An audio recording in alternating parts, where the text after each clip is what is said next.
Olá! Vamos continuar na Palavra de Deus de onde paramos na semana passada. Estávamos em Romanos, capítulo 1, verso 16 e 17. Pois não me envergonho do Evangelho de Cristo, pois é o poder de Deus para a salvação de todo aquele que crê, primeiro do judeu e também do grego. Vamos parar aqui e ver o que Paulo fala sobre o Evangelho, as boas novas. Eu não me envergonho do Evangelho, das boas novas de Cristo. Por que Paulo disse eu não me envergonho? Existem forças tentando fazer Paulo se sentir envergonhado? Sim, este evangelho deve ser tão bom que existem forças contrárias. Geralmente são aquelas pessoas que têm um zelo por Deus, mas não com entendimento. Eles estão sempre ocupados tentando estabelecer a sua própria justiça, portanto não se sujeitaram à justiça de Deus. E essas são as pessoas que perseguiam Paulo. Paulo não era perseguido por pecadores, querendo pegá-lo, ou até mesmo por ateus, tentando apedrejá-lo. Ele era perseguido por pessoas que estavam ocupadas procurando estabelecer a sua própria justiça e que não gostavam dessa mensagem de que a justiça de Deus é dada a nós como um presente. Porque você não pode salvar a si mesmo, porque pela graça vós sois salvos por meio da fé. E isso não vem de vós, não vem das suas obras, não de obras para que ninguém se glorie. Eles não gostavam dessa mensagem, as pessoas que ainda não gostam. E eram forças tentando envergonhar a Paulo, mas Paulo diz, eu não me envergonho do Evangelho de Cristo. E não se esqueça que o Evangelho de Cristo é o Evangelho da graça. Nós vemos em Gálatas capítulo 1 que Paulo diz, eu estou maravilhado, estou surpreso, chocado, que vocês tão rapidamente se afastaram dele, que vos chamou para a graça de Cristo, para um outro Evangelho. Note que ele chama de graça de Cristo. Daí então ele compara com um outro Evangelho. Amém? Deus te chamou para a graça de Cristo, mas vocês, igreja, estão indo para um outro Evangelho. Ou seja, a graça de Cristo era o evangelho que Paulo pregava. Aleluia! Mesmo em Atos, Paulo diz, eu testifico do evangelho da graça de Deus. Então o evangelho é o evangelho da graça. A graça não é um assunto. A graça não é um ensinamento. Graça é a pessoa de Jesus Cristo. E quando pregamos a graça, pregamos Jesus. As belezas de sua pessoa, a excelência de tudo que ele é e também a perfeição de sua obra lá na cruz. E o que ele fez na cruz é tão grande que nós ainda estamos descobrindo. E eu oro em nome de Jesus especialmente que essa revelação venha nos transformar. Amém? Em pessoas que irão glorificar a Jesus. Aleluia. Glória a Deus. Então diz aqui, eu não me envergonho do Evangelho de Cristo, pois é o poder de Deus. E já compartilhamos aqui que o Evangelho é o poder de Deus para a salvação. E salvação não é apenas salvação do inferno. Não é apenas salvo da condenação eterna, mas é também uma salvação para aqui e agora. A palavra aqui é a mesma palavra utilizada para cura, para bem-estar, prosperidade, proteção. E é assim que a Strong's define essa palavra, salvação. Para todo aquele que crê. Então o poder de Deus para a sua salvação está liberado. Amém? O poder de Deus para a sua salvação, para a sua plenitude, proteção. Você quer que o poder de Deus seja liberado nessa área para impactar sua vida? Isso vem através do Evangelho da graça de Cristo. Através da pregação do Evangelho de Cristo. Quanto mais você ouvir deste Evangelho.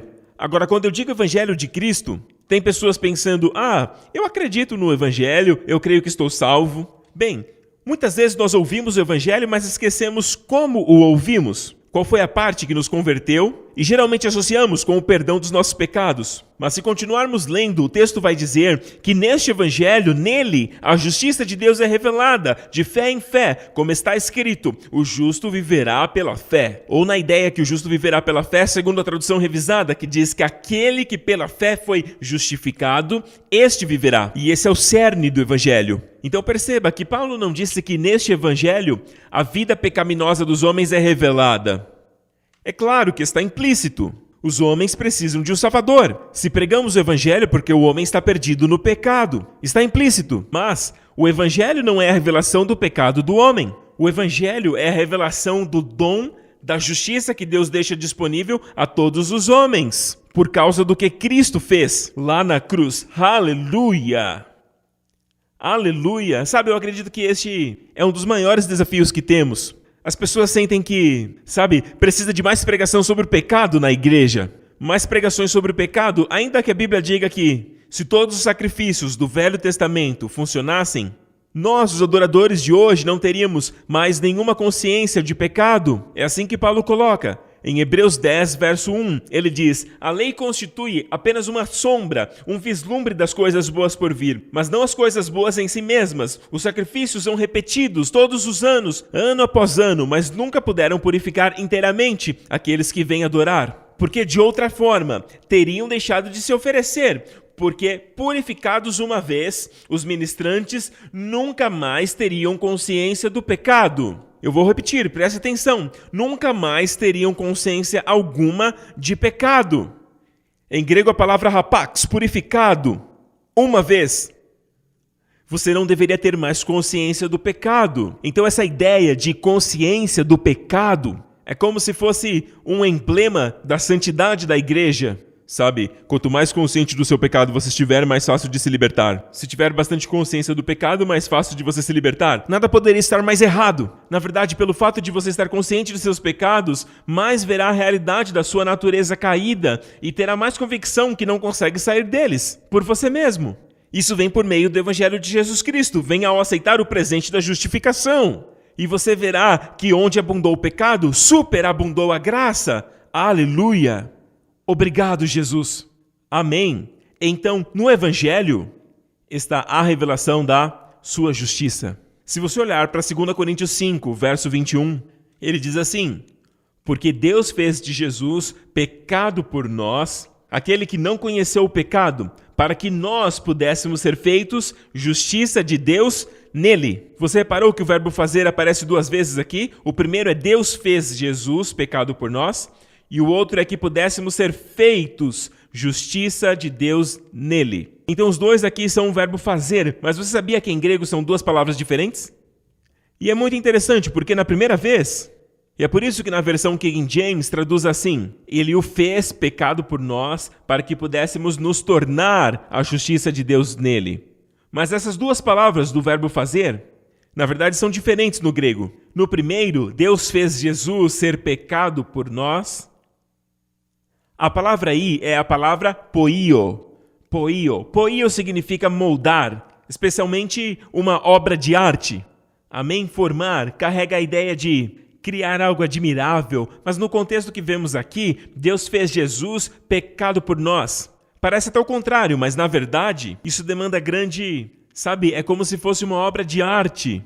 Revela uma grande beleza na arte do Senhor, em nos amar tanto, que Ele colocou os nossos pecados em Jesus e fez de Jesus pecado por nós lá na cruz. E essa palavra poio é o fundamento, é a raiz da palavra poema, ou como falamos em inglês, poem. E essa é a palavra usada pelo apóstolo Paulo neste versículo que eu acabei de ler agora: pois pela graça vós sois salvos, isso não vem de vós, mas é dom de Deus, e nem de obras, para que ninguém se glorie.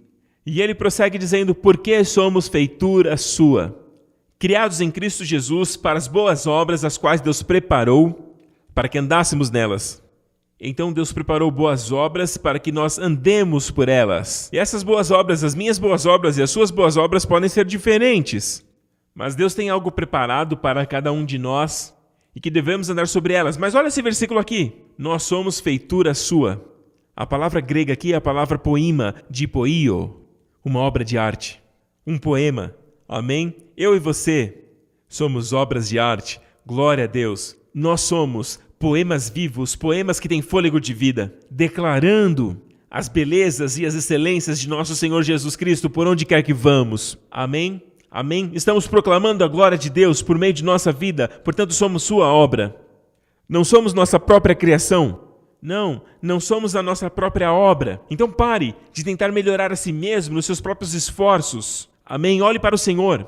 E quando é Deus quem cria, certamente é algo belo. Amém? Mas aqui diz que Ele poiou, que Ele fez de Jesus pecado por nós. Portanto, deve ter sido uma grande obra de arte. Deus colocar todos os nossos pecados em Jesus e Jesus se tornar pecado por nós. E há uma verdade lá em Levíticos, que está lá no livro de Levítico, onde diz que a oferta pelo pecado é, na verdade, a oferta mais santificada, comparada, por exemplo, com a oferta de holocausto. O holocausto é conhecido como um sacrifício sagrado. E tudo está na obra de Jesus, ok? Mas a maneira como Deus vê isso, envolvendo tantas características específicas, a oferta de holocausto não é chamada de santíssima, é chamada de sacrifício santo. E a oferta pelo pecado é chamada de oferta santíssima. Assim como a expiação é um sacrifício santíssimo. Por quê? Porque quando vemos Jesus morrendo na cruz como holocausto, é tudo para a glória de Deus. Nós sabemos que o holocausto é Jesus entregando a sua vida, número 1. E nós sempre pensamos em termos do nosso benefício. Ele fez pecado para morrer por nós, pelos nossos pecados, para receber o seu perdão. Mas na verdade a razão principal pela qual Jesus morreu na cruz é para glorificar a Deus em todos os seus atributos, em toda a sua pessoa e em todas as reivindicações de justiça divina sobre você e eu. O sangue de Jesus atendeu plenamente todas as reivindicações de um Deus que é santo, um Deus triplamente santo. E amigo, essa é a razão principal pela oferta de holocausto. Quando falamos da oferta pelo pecado, vemos Jesus se tornando pecado na cruz. Então é por isso que às vezes em nossos pensamentos nós diminuímos um pouco a dimensão de Jesus na cruz carregando os nossos pecados e podemos ter pensamentos que não são bíblicos e pensamos nele de uma forma que não é a forma que o Pai deseja que nós o enxergamos. O Pai colocou essa palavra santíssima. Quando ele se tornou pecado, é uma oferta santíssima para Deus. O retrato de seu Filho sendo pecado por nós na cruz é para que saibamos que mesmo naquele momento era uma oferta santíssima. E qualquer um que a tocar se torna santo. Aleluia! Então Jesus, ainda que se tornando pecado na cruz, ainda assim uma oferta santíssima perante ao Senhor. Então, quando olhamos para a segunda parte do versículo, o outro feito, fomos feitos a justiça de Deus nele. Este feito é a palavra ginomai. Ginomai. Ginomai significa vir a existir, vir à existência. Ou seja, é como se algo nunca tivesse existido, mas agora existe. E também tem a conotação de nascer, de dar a existência, de dar a luz. Amém? E isso nos traz a ideia de nascer de novo. Amém? Saiba que quando você nasce de novo, você nasce segundo a justiça de Deus. A Bíblia diz em Efésios que fomos criados em justiça e em verdadeira santidade. E observe a maneira que nos afastamos dos maus hábitos e da conduta anterior do velho homem para o novo ser, que é quem de fato nós somos, é pela renovação de nossas mentes. Renovado no espírito da nossa mente. Mas como fazer isso?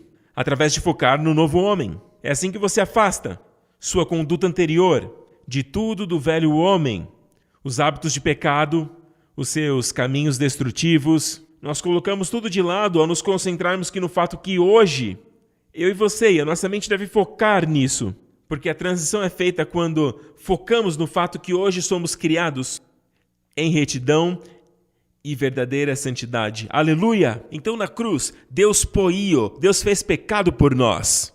Lá na cruz, para que você e eu pudéssemos surgir, sermos gerados, uma nova espécie que nunca existiu. Amém?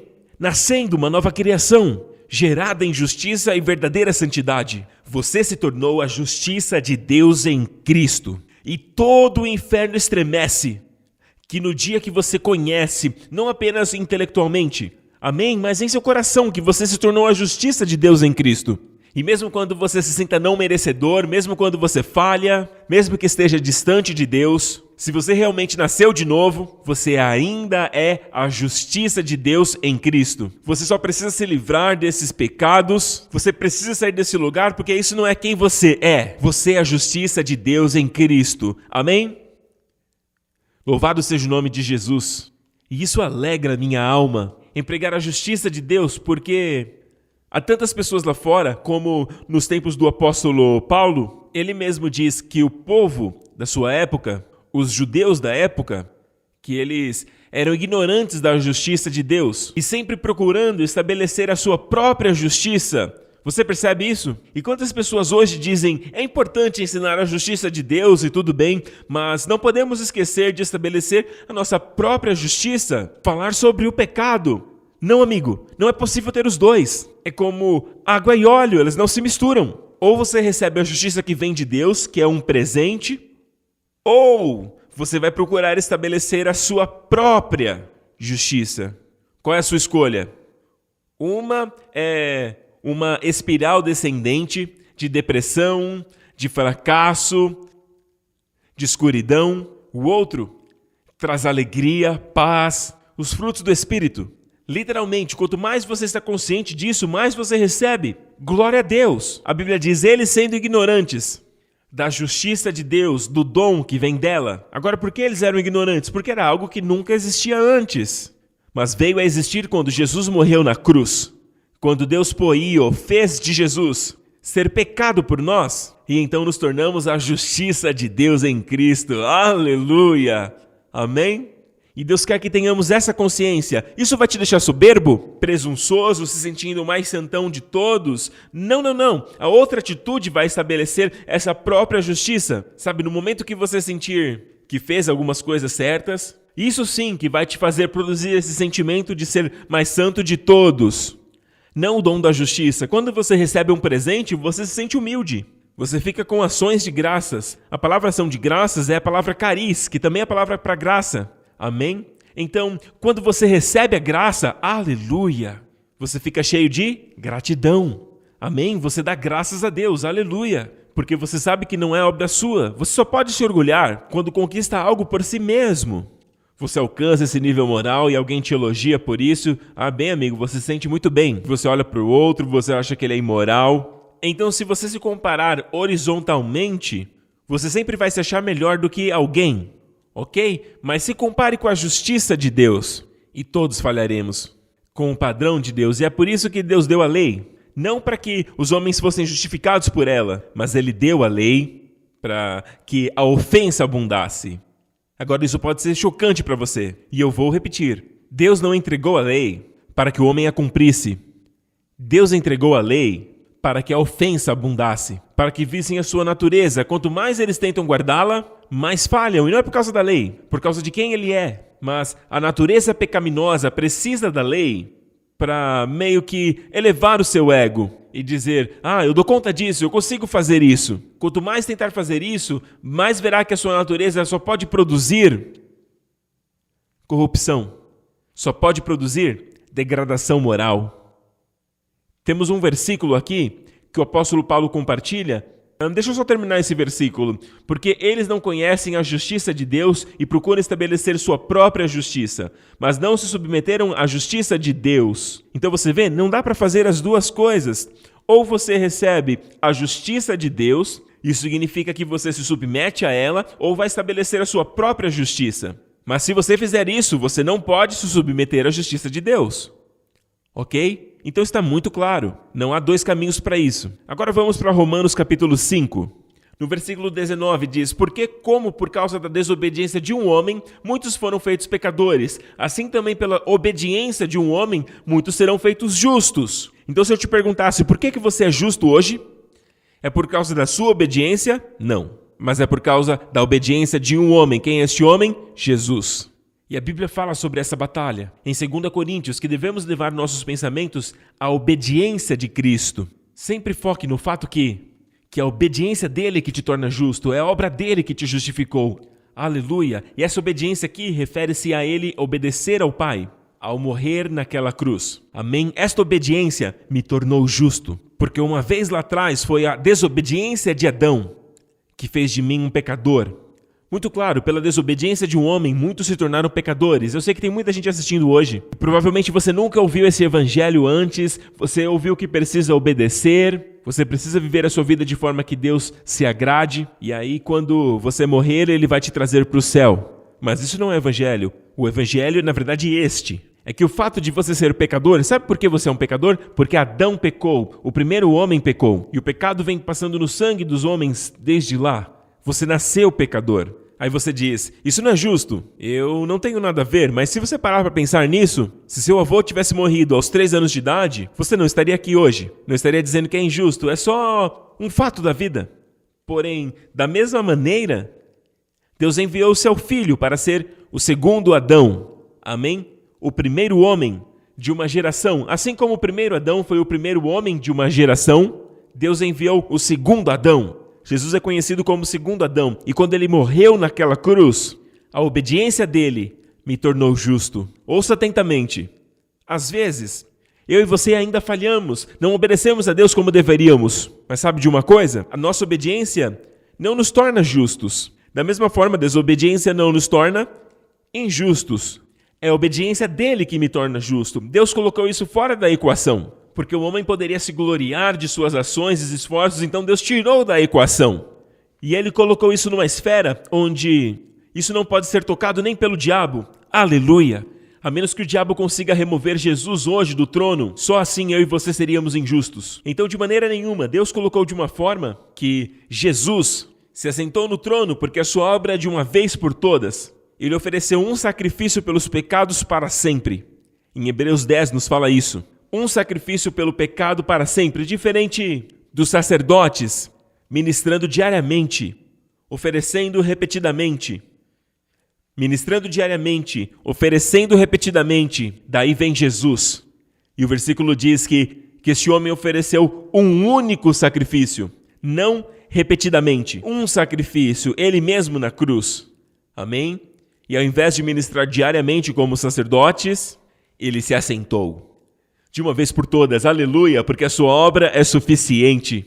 Glórias ao nome de Jesus. Amém. Nós precisamos saborear isso, precisamos desfrutar disso, precisamos desfrutar dessas verdades. Amém? E verdadeiramente glorificarmos a Deus. Sabe quando você aprecia o presente que alguém te dá? Quem deu fica satisfeito. O doador se agrada. Oh, glória a Deus. Precisamos dar graças a Deus. E também precisamos dar graças a Deus crendo nisso, vivendo isso. Amém? Desfrutando do fato que você é perdoado. Você é alguém justificado aos olhos de Deus, aleluia, ainda que haja hesitação, tentação e um pecado que sempre te persegue. Amigo, apenas confesse quem você é. O diabo quer definir você pelos seus hábitos, quer definir você pelos seus fracassos. Ele pega até os mais recentes, ele quer definir você pelos seus pensamentos pecaminosos. Mas este não é quem você é, você está numa jornada, mas o fato é que você foi feito justiça de Deus, e no momento em que você nasceu de novo, você nasceu como justiça de Deus. E você precisa confessar isso, porque quando você confessa quem você é, você vai superar o que você faz. Amém? Lembre-se sempre deste princípio. Quem você é a sua posição. O que você faz é a sua condição. Às vezes você está deprimido. Às vezes você está triste, sabe? Às vezes você se sente rebelde, com vontade de jogar tudo pro ar. Às vezes você se sente bem, você quer fazer algo bom. Mas isso é sua condição, ela flutua. A sua posição não. A sua posição permanece para sempre. Quem você é a justiça de Deus. Essa é a sua posição. Nunca julgue a sua posição pela sua condição. Sua condição varia. Pode ser boa hoje e ruim amanhã. Mas o seu estado, mas a sua condição não define quem você é, o seu verdadeiro ser, a sua posição. Ela é permanente. Porém, sempre julgue o seu estado pela sua posição. Olhe para os seus pecados bem nos olhos. Não negue, não se desculpe, mas olhe para ele e diga: isso não é quem eu sou. Eu não sou uma pessoa ressentida, não sou uma pessoa com raiva, não sou uma pessoa deprimida, não sou uma pessoa medrosa. Não é quem eu sou. Eu sou a justiça de Deus em Cristo. Julgue sua condição pela sua posição. Nunca permita que o diabo, que você é a sua condição, que seu estado te define. Nunca julgue a sua posição pela sua condição. Precisamos nos lembrar disso todos os dias. Amém, igreja? Então vamos voltar para Romanos 5 novamente. Logo depois disso, ele diz no versículo 20: veio, porém, a lei para que a ofensa abundasse. Deixa eu fazer uma pequena pausa e te dizer isso. Veio, porém, a lei. Em outras palavras, a lei foi acrescentada. A palavra veio não quer dizer que ela entrou pela porta da frente. Veio no grego é a palavra para, que quer dizer ao lado. Quer dizer, literalmente, a palavra grega aqui, a lei veio, quer dizer que a lei entrou em paralelo, ao lado. A lei foi adicionada, como um adendo que foi adicionado. Ao quê? A promessa que Deus fez a Abraão, e é uma promessa de graça incondicional. Uma aliança, um pacto incondicional. Abraão não tinha que merecer para poder receber as bênçãos da aliança. Deus deu a ele através da promessa. Deus entregou a ele como uma aliança incondicional. Ou seja, tudo sobre Deus. Deus diz: eu vou fazer. E Abraão só tinha que acreditar. E é por isso, quando algo é uma aliança incondicional, isso significa que a única parte que tem a iniciativa, a única parte que executa algo é Deus. E nossa parte é acreditar. Amém? em sua obra. Uma outra forma de definir a graça é assim: a graça é Deus agindo, a lei é o homem agindo. A graça é a obra de Deus e a lei é o trabalho dos homens. Então, quando você perceber que você está cercado de exigências, você precisa dar respostas, precisa fazer aquilo, você está sob a lei. Não importa se você entende a lei ou a graça, mas o fato é que você não está mais sobre a lei. Mas e se a sua mentalidade, num determinado dia, é assim: eu deveria estar fazendo isso, eu deveria atender aquelas expectativas. Claro que, de certa forma, Deus faz as coisas através de nós. Mas nós precisamos olhar para Ele. Tudo está em nossa perspectiva de como olhamos para o Senhor. Se olhamos para Ele como o Deus da provisão, que é uma outra maneira de definir a graça, podemos dizer assim: a graça é a providência e a lei é a exigência. No Monte Sinai, quando Deus entregou os 10 mandamentos, a lei, Ele exigia, amém? Não farás, não cometerás adultério, não roubarás, não mentirás, não matarás. Então, essas são exigências para homens pecadores, mas os homens não conseguiam.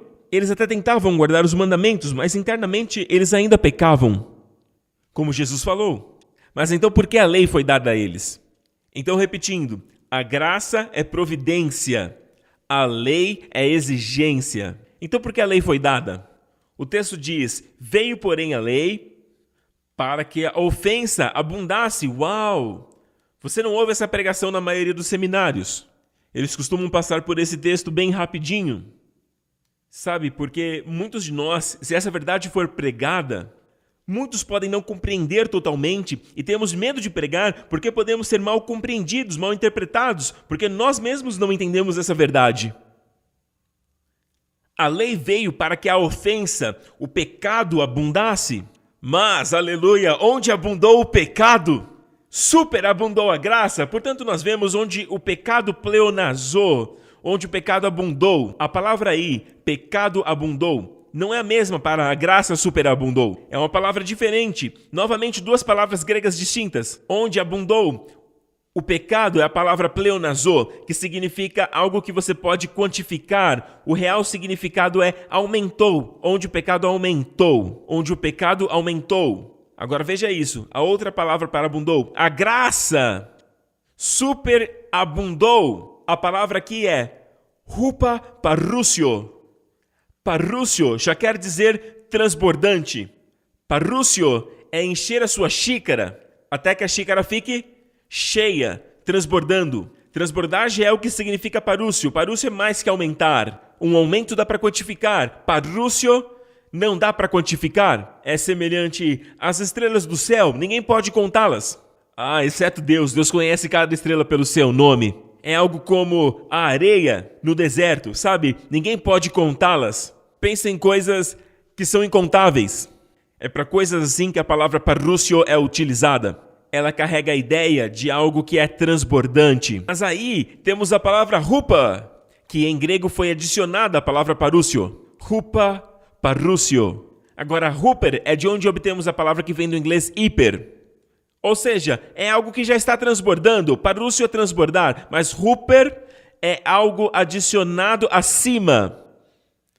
É algo adicionado além. Além do quê? Além de transbordar? Uau! A glória a Deus! Onde abundou o pecado é um local onde abundou o pecado. Olhe para a sua própria vida. Onde abundou o pecado?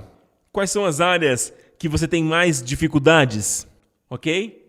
Essa é a área onde a graça de Deus vai superabundar. Mesmo nas suas fraquezas, a minha graça é suficiente para você, pois meu poder se aperfeiçoa na sua fraqueza. Deus que disse isso. Sabe, meu desafio sempre foi, mesmo no ensino médio, a minha dificuldade era sempre gaguejar. Em todas as memórias que tenho, eu estou sempre gaguejando. Eu não conseguia nem mesmo finalizar uma frase completa. E nem me fale sobre ficar de pé e fazer uma apresentação. Tinha um professor que sempre me fazia levantar e ler, e pelo simples prazer de ver minhas orelhas ficarem vermelhas, e as meninas da classe ficavam rindo de mim, e eu me sentia tão... Sabe, eu ficava tão envergonhado dessa fraqueza que eu tinha. Mas quando eu nasci de novo, eu não sabia muito sobre a minha herança em Cristo, mas eu disse ao Senhor, tanto faz. Sabe, eu até senti pena de Deus no sentido que quando Ele me salvou, Ele não ganhou muito nisso. Eu achava que ele não podia fazer muita coisa comigo, porque eu sempre gaguejava. Eu falei pra ele, eu sou gago. Eu gaguejo muito. E eu acho que eu nem consigo compartilhar o evangelho com as pessoas que você quer que eu compartilhe.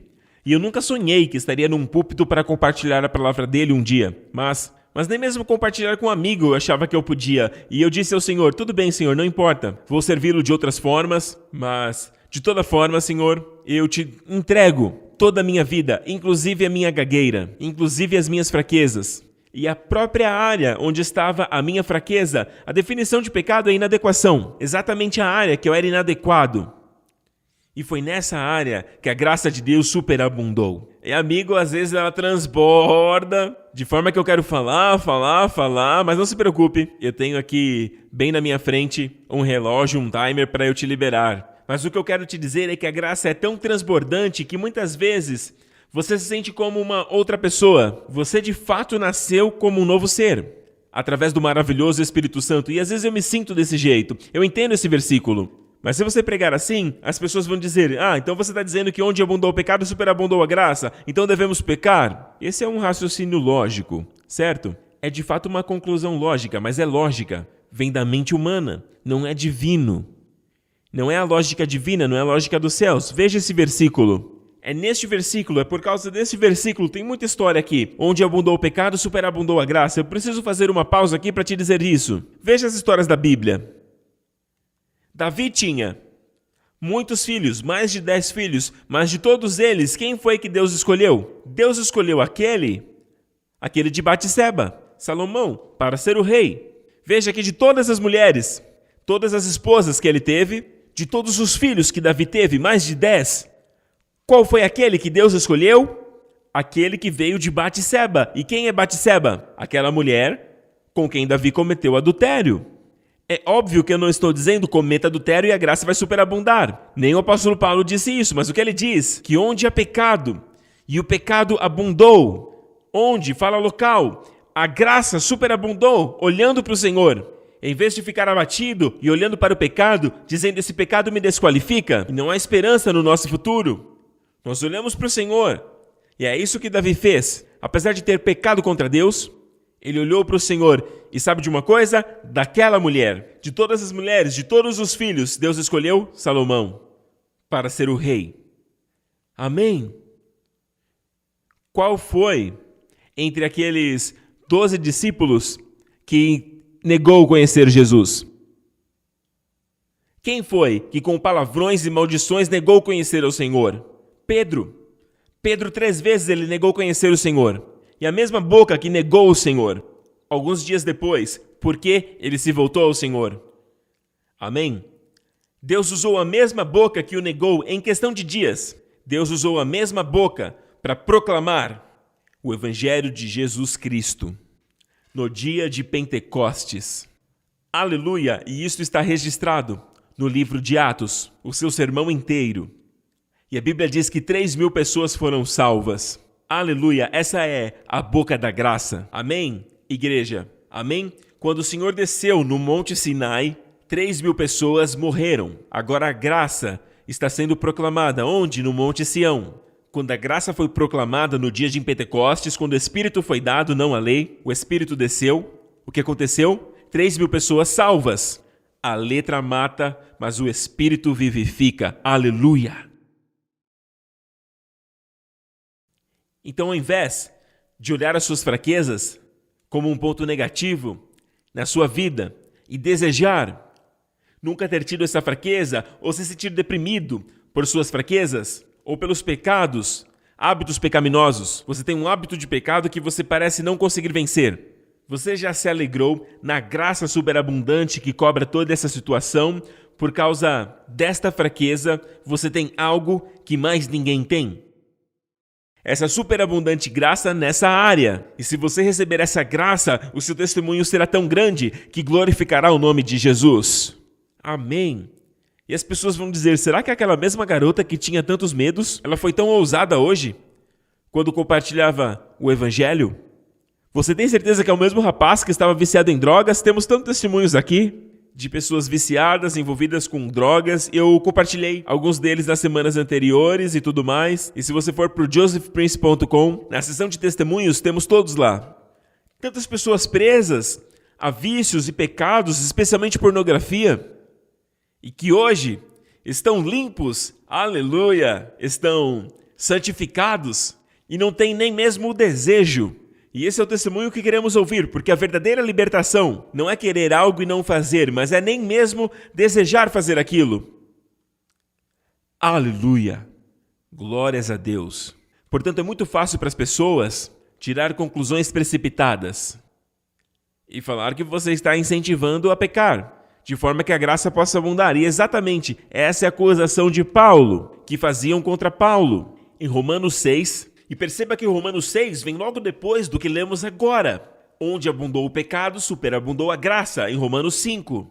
Então aqui, Paulo diz: o que diremos então? Continuaremos no pecado para que a graça abunde? Certamente não. Como vamos nós, que morremos para o pecado? Agora é uma frase no pretérito, que significa que aconteceu no passado, não pode ser repetida.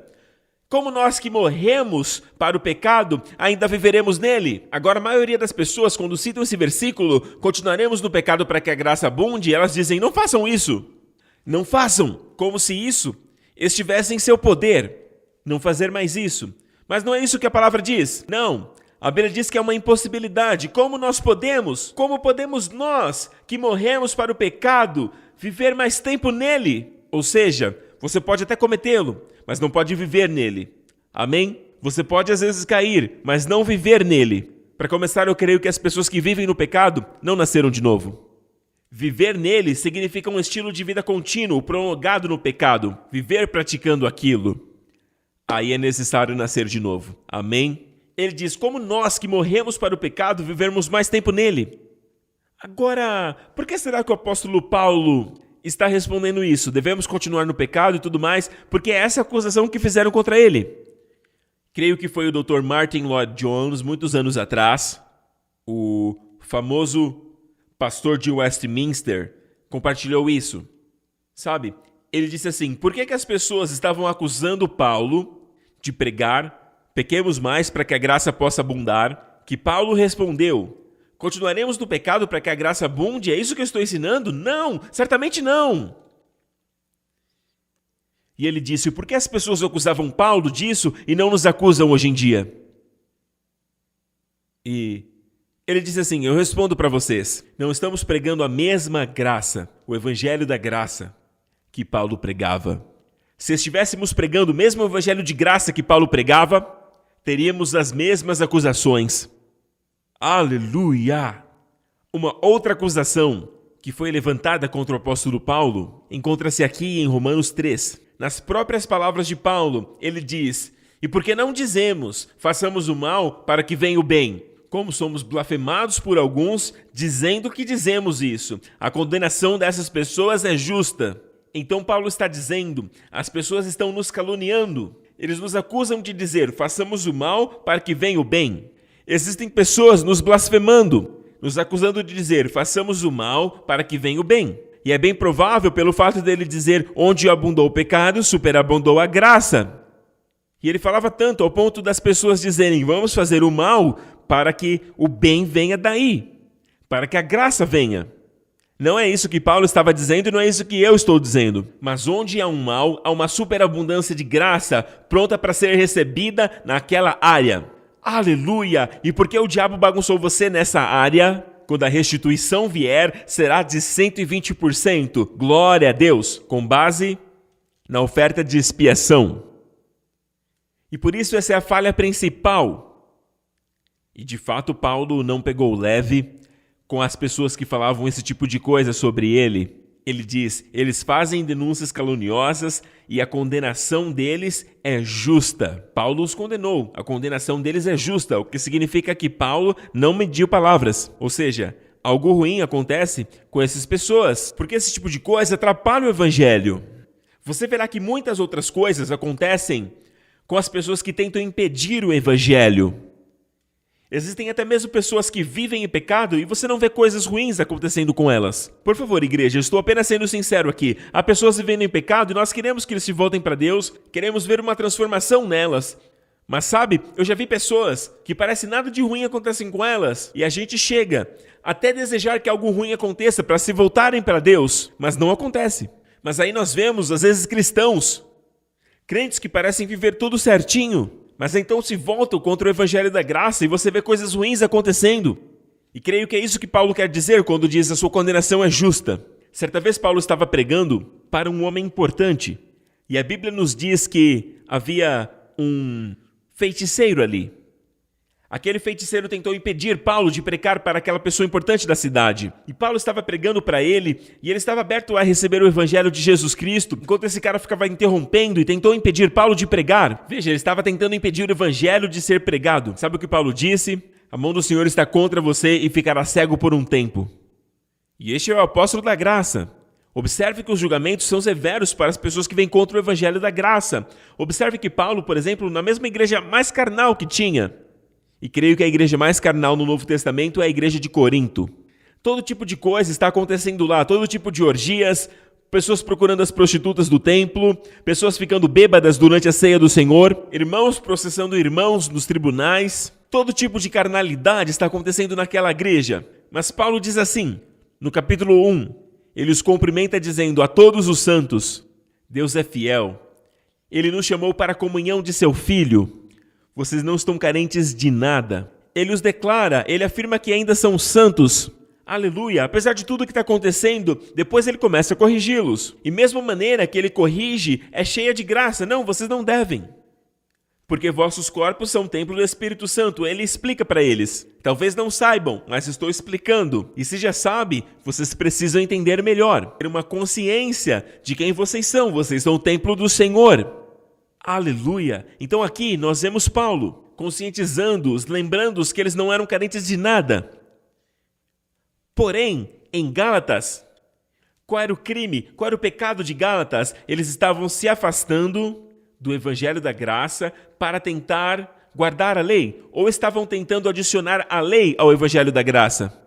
E isso era algo que Paulo não toleraria. Paulo inicia a sua carta sem aquela saudação típica que Paulo costuma começar as suas cartas, mesmo para a igreja mais carnal de Corinto. Você vai ver que ele chega ao ponto de dizer: eu estou espantado como vocês se desviaram tão rápido. Aquele que os chamou por si, por meio da graça de Cristo, para um outro evangelho. Paulo declara uma dupla maldição sobre qualquer um que pregar qualquer outro evangelho que não seja o evangelho da graça. Todo o contexto dessa passagem fala sobre ser removido da graça de Cristo, do evangelho da graça, para um outro evangelho. E ele diz que é uma dupla anátema, uma dupla maldição sobre qualquer um que prega qualquer outro evangelho que não seja o evangelho da graça. E eu decidi há muito tempo atrás.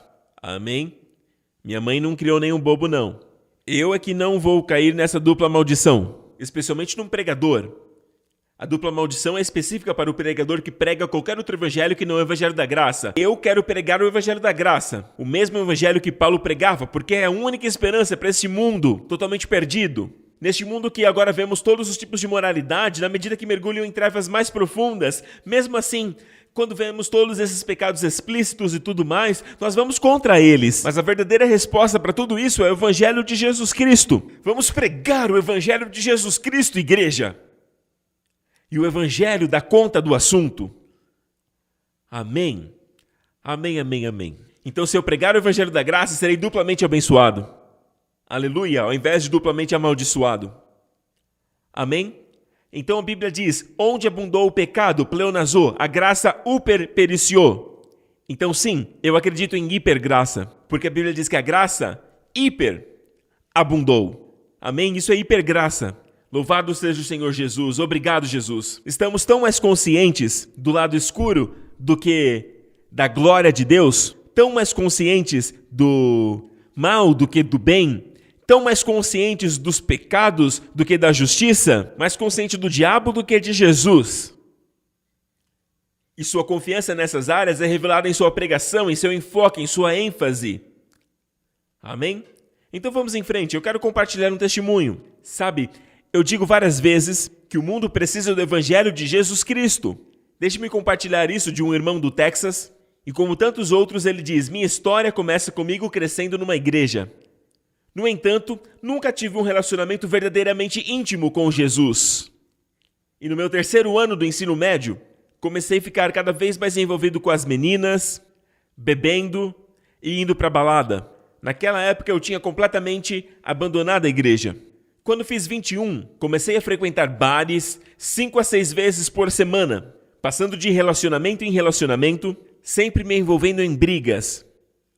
Uma noite, depois de chegar tarde em casa, entrei no meu quarto que dividia com meu irmão de 11 anos e pensei comigo: como posso ser o homem que sou agora e esperar que meu irmão tenha admiração por mim? Eu sabia que precisava mudar, então comecei a passar mais tempo com a minha família e a ser mais intencional com quem eu me envolvia em termos de relacionamentos e amizades.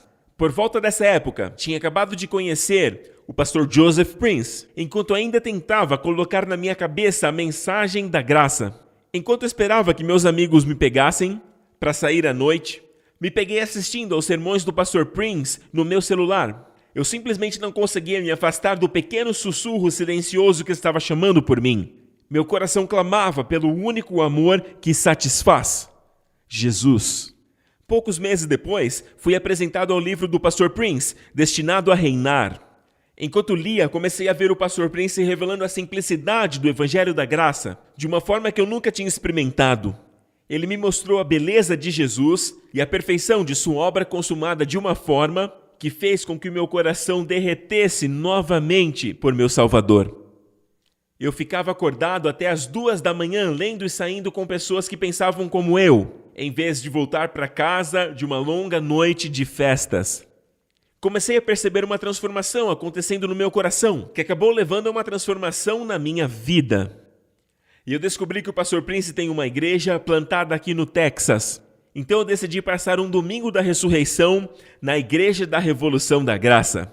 E eu saí daquele culto completamente mudado da maneira da qual eu havia entrado. E imediatamente percebi que aquela era a casa que o Senhor queria me plantar. Então comecei a frequentar os cultos todos os domingos, participando do ministério de jovens e finalmente comecei a servir. O Senhor me transformou da pessoa que uma vez eu fui para quem eu sou hoje através da sua graça. Portanto, eu agradeço ao pastor Prince e ao seu ministério por me mostrar o Evangelho da Graça não adulterado que mudou a minha vida para sempre. Aleluia! A Deus seja a glória! E um salve para todos da Igreja da Revolução da Graça! Yes! Glória a Deus!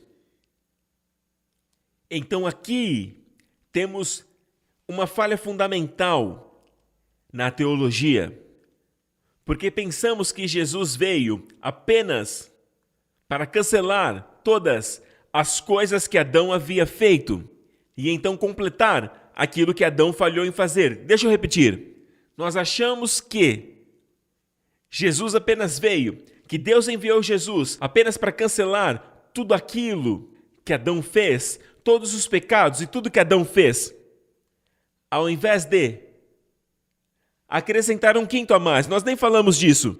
Achamos que ele veio apenas para cancelar o que Adão fez e para completar o que Adão falhou em fazer. Mas, amigo, Deus não se contenta com uma mera restauração de algo que foi perdido.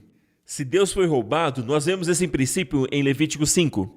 E no capítulo 6, a Bíblia nos diz, em Levítico 5, então o Senhor disse isso a Moisés: quando alguma pessoa cometer uma transgressão e pecar por ignorância nas coisas sagradas do Senhor, então trará ao Senhor uma oferta para expiação da culpa.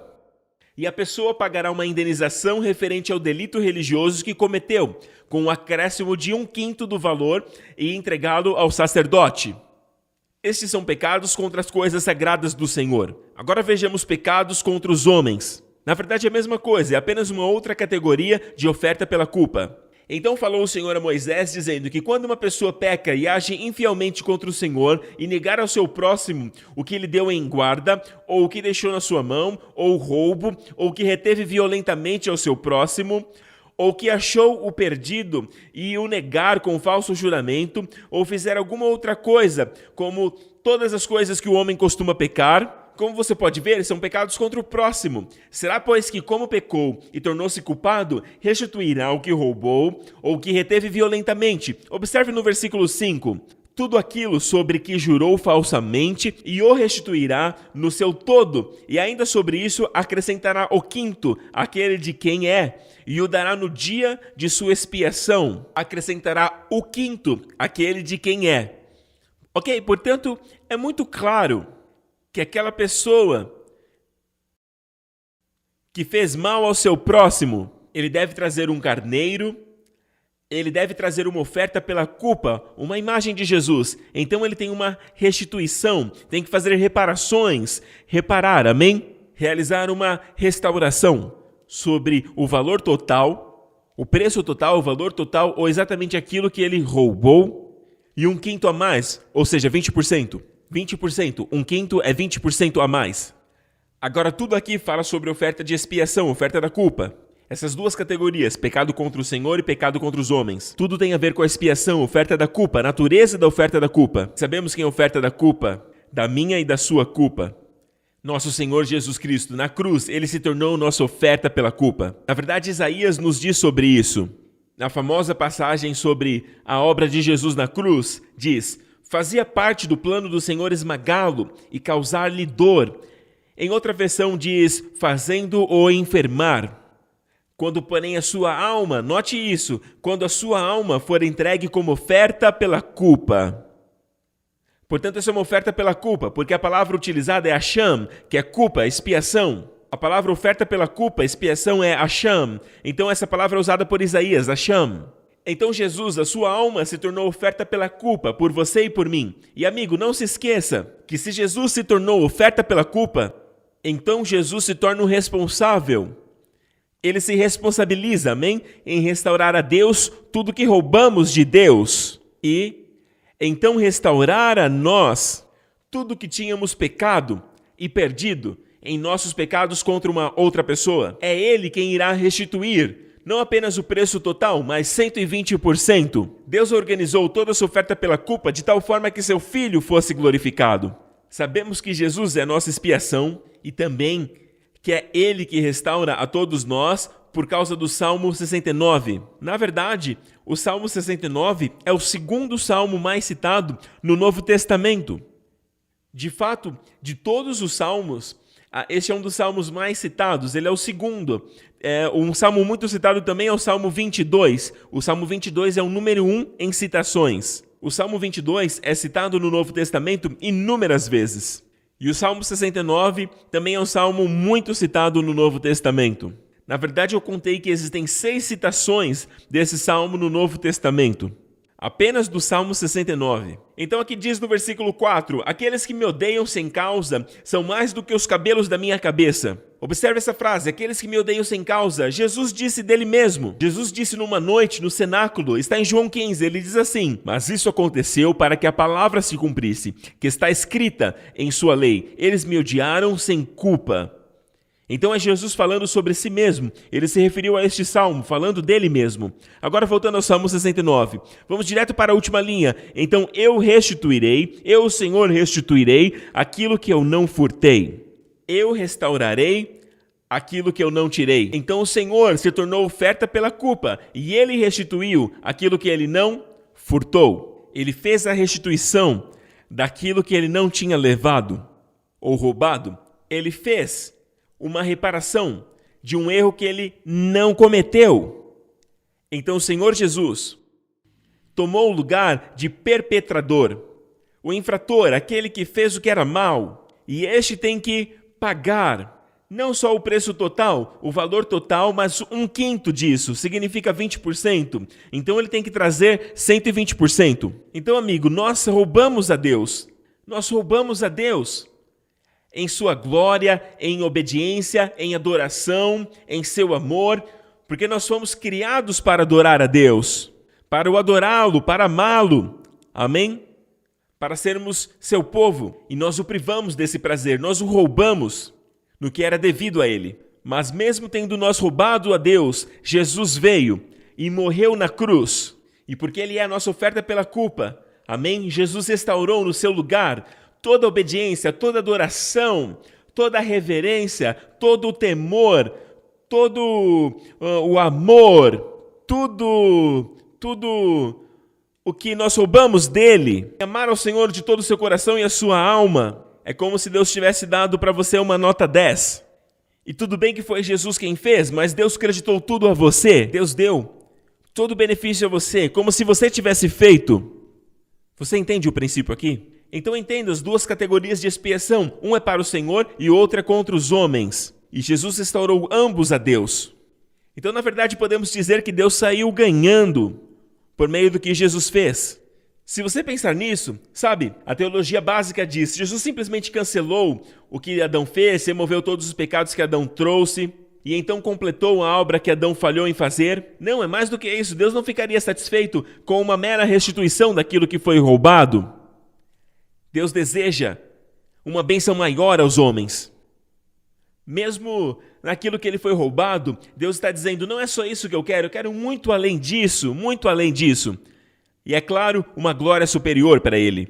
Portanto, Deus não ficaria satisfeito apenas com uma restauração do que foi roubado. Deus deseja mais para os homens, amém? E Deus ganhou muito por causa do que Jesus fez. Jesus restaurou a Deus por você, no seu nome, tudo que foi roubado de Deus. Sabe, Deus é a parte prejudicada. Ele é aquele que foi roubado por nossos pecados, certo? Mas agora, Jesus restaurou a Deus em seu lugar. Então descanse no Senhor, amém? Descanse em sua obra, ame Jesus, amém? Agradeça a Ele por tudo que Ele fez por você. Glória a Jesus. E naquilo que nós roubamos os homens? Nós também roubamos homens. Nós os roubamos em suas... Na verdade, nós literalmente os roubamos, amém? Ao longo do tempo, sabe? Nós roubamos o tempo dos nossos entes queridos, a apreciação, a obediência aos nossos pais. E talvez agora seus pais não estejam mais com você e você pode se arrepender de tê-los roubado, sabe? Na obediência que você deveria ter dado a eles. E também na honra e no respeito e de todo o amor que eles ansiavam ter de você. E você teve os seus dias e agora eles se foram, estão com o Senhor. E aí você está aí arrependido de todos aqueles momentos em que você poderia ter demonstrado gratidão a eles. Mas, amigo, ouça, mesmo em momentos assim, você pode parar e pensar: tudo está coberto na oferta. Jesus fez algo até mesmo por eles, porque você nasceu de novo, porque você é a justiça de Deus em Cristo, e porque você olha para Jesus como seu Salvador, e Ele é sua oferta pela culpa, e Ele já fez algo sobre isso. Apenas saiba disso. Ele fez algo sobre isso, e seu ente querido está mais satisfeito do que se você tivesse prestado agradecimento naquela época, naqueles anos. De alguma forma, tudo está incluso na oferta de expiação. Amém? E as coisas que roubamos uns dos outros, sabe? Você se sente que foi roubado, que as pessoas roubaram vocês e tudo mais, e você olha para a pessoa esperando uma restituição, e muitas vezes não vem daquela pessoa. Mas aqui temos a Escritura nos dizendo que a oferta da culpa, que quando Jesus se entregou como oferta, Ele restituiu aquele que Ele não tirou. Então até essa pessoa que não restituiu, Jesus vai restituir, mas não no mesmo valor total, porém 120% daquilo. Glorificado seja o nome de Jesus. Amém? É como Faraó. Sabe Faraó? Lá no Egito, quando José estava na frente dele, e José era uma tipificação de Cristo. Sabe, José o aconselhou, dizendo em Gênesis 41, faça isso, Faraó, e ponha governadores sobre a terra, e tome a 5ª parte da terra do Egito nos 7 anos de fartura. A propósito, é a primeira vez que a palavra 1/5 aparece na Bíblia. Acredito que é algo significativo. Então José disse a Faraó, para coletar, durante os 7 anos de fartura, para coletar 20% de tudo e armazená-lo, 20% armazenado. Armazene os 20%, 1/5. E tem um princípio aqui, por causa da sabedoria de José. Faraó enriqueceu, e nos anos seguintes de fome, Faraó enriqueceu.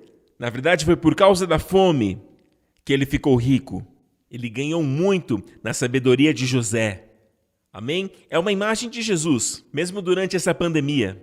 Glória a Deus. Nós estamos ganhando. Nós temos mais almas sendo salvas nesses dias do que nunca. Eu quero te dizer que estamos no meio de um avivamento. Muitas almas estão até mesmo vindo para as nossas reuniões no Zoom, logo após o culto, perguntando como ser salvo, perguntando como ser um cristão. E saibam, estamos no meio de um avivamento igreja e é tão emocionante viver nessa época. E por outro lado, você vê a pandemia. Você vê o tempo que estamos enfrentando. E então, o que vai acontecer agora? Bem, Deus sempre quer mostrar a sua glória. Amém? Durante o tempo da fome. Amém? Então aqui nós temos a fome. E Faraó se beneficiando. Faraó ganhando com a fome. Na verdade, ele disse isso. Sabe, foi até bom que essa fome aconteceu, porque se não fosse por essa fome, eu não estaria tão rico como estou hoje. Então é a mesma coisa. Se você olhar para o princípio da restituição, mesmo com o filho pródigo, aquele filho que saiu de casa, teve um estilo de vida excêntrico, até finalmente se encontrar-se num chiqueiro, mas quando ele voltou para seu pai, o pai disse: tragam-lhe a melhor roupa, coloque um anel em seu dedo e sandálias em seus pés. Pense nisso. O filho, e matem também um novilho gordo, o filho nunca tinha recebido um anel. E pelo que sabemos, nunca teve a melhor roupa. Porque o irmão mais velho também disse: sabe, eu nunca tive o bezerro cevado. Mas o filho que voltou para casa, o filho que tinha uma vida de pecados, uma vida imprudente, que não se importava com os sentimentos de seu pai por ele, e ele voltou quebrado, vazio, e ainda assim recebeu tudo por conta do bezerro cevado, uma imagem de Jesus Cristo, como oferta pela culpa. Ele se tornou ganhador, porque onde abundou o pecado, superabundou a graça. Esta é a teologia do Evangelho da Graça. Não é essa ideia que Jesus veio apenas para restaurar o que Adão deixou, o que Adão não fez. Não, é mais do que isso. E é por isso que a palavra muito mais aparece em Romanos 5. 5 vezes o número da graça. 5 vezes aparece muito mais, muito mais, muito mais. Por exemplo, pela ofensa de um homem, que é Adão, a morte reinou por meio de um homem. E podemos ver, o controle da morte é total. Daqui a 100 anos, nenhuma pessoa que está me assistindo estará viva. Ou você estará com Jesus, ou o arrebatamento já vai ter acontecido, ou você sabe, você não estará mais aqui. Não estará mais na terra. Ok? A morte é absoluta.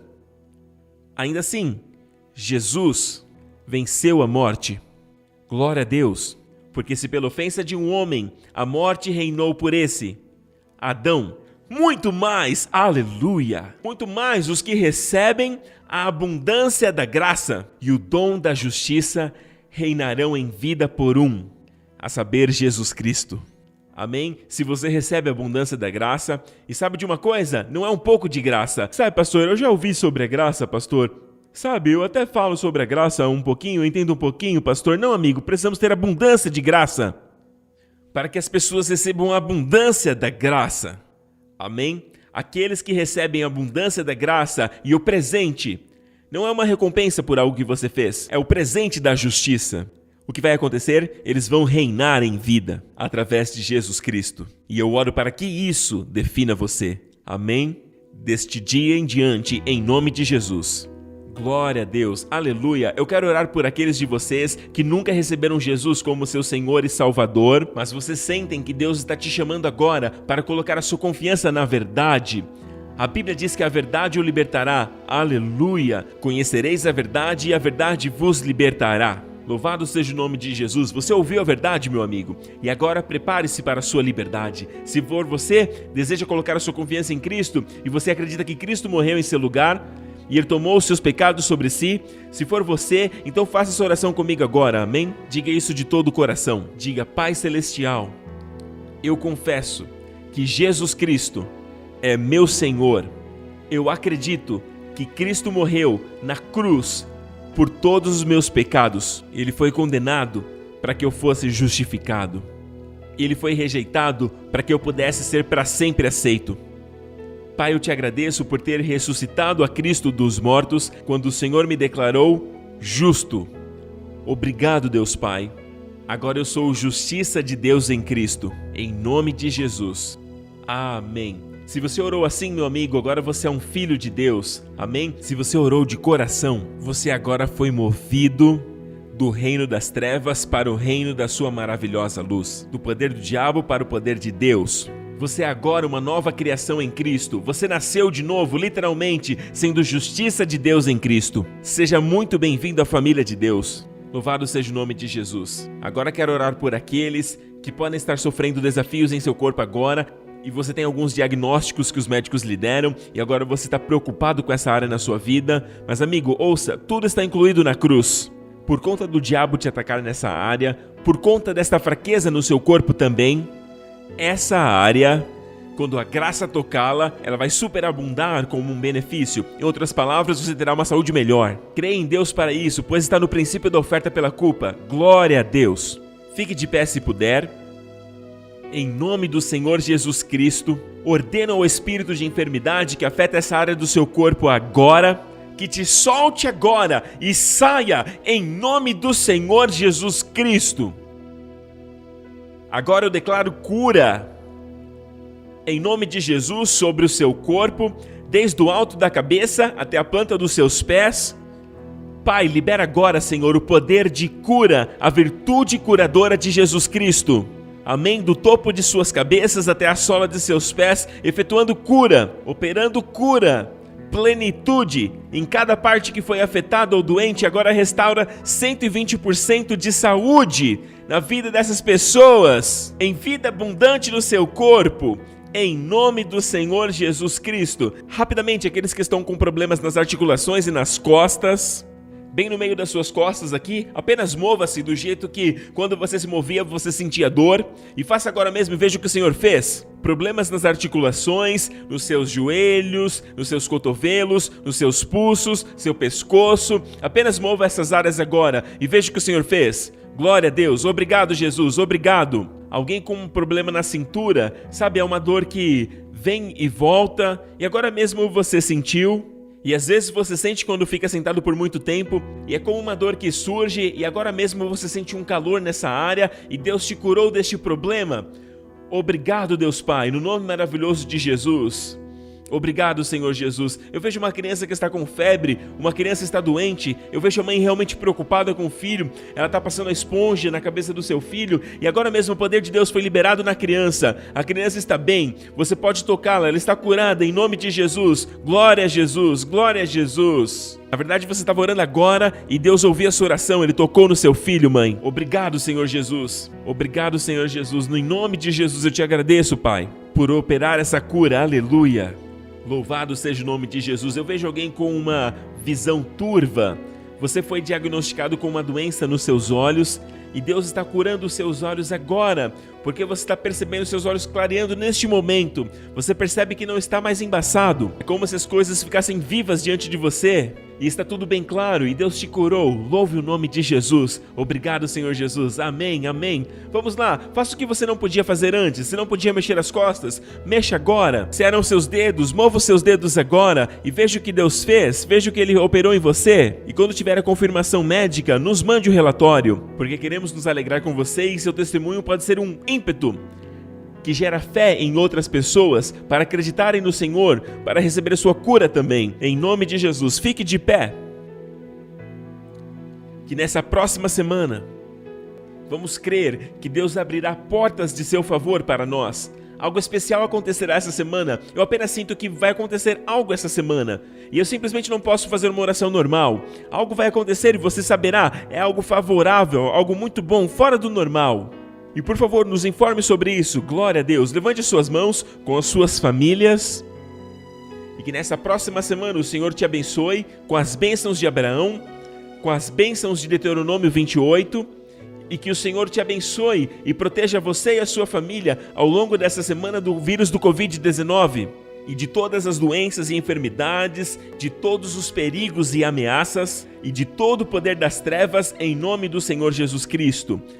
Ele dá ordem aos seus anjos sobre você, nenhum mal se abaterá sobre você e nenhuma praga chegará à sua tenda. Ele te prosperará, ele te guardará em todos os seus caminhos, que o Senhor levante o seu semblante sobre você e sobre a sua família e conceda a você o seu favor sobrenatural, aonde quer que você vá, e conceda a você e aos seus a sua maravilhosa paz. Shalom, em nome do Senhor Jesus Cristo. E toda a igreja diz amém. Deus te abençoe e nos vemos novamente.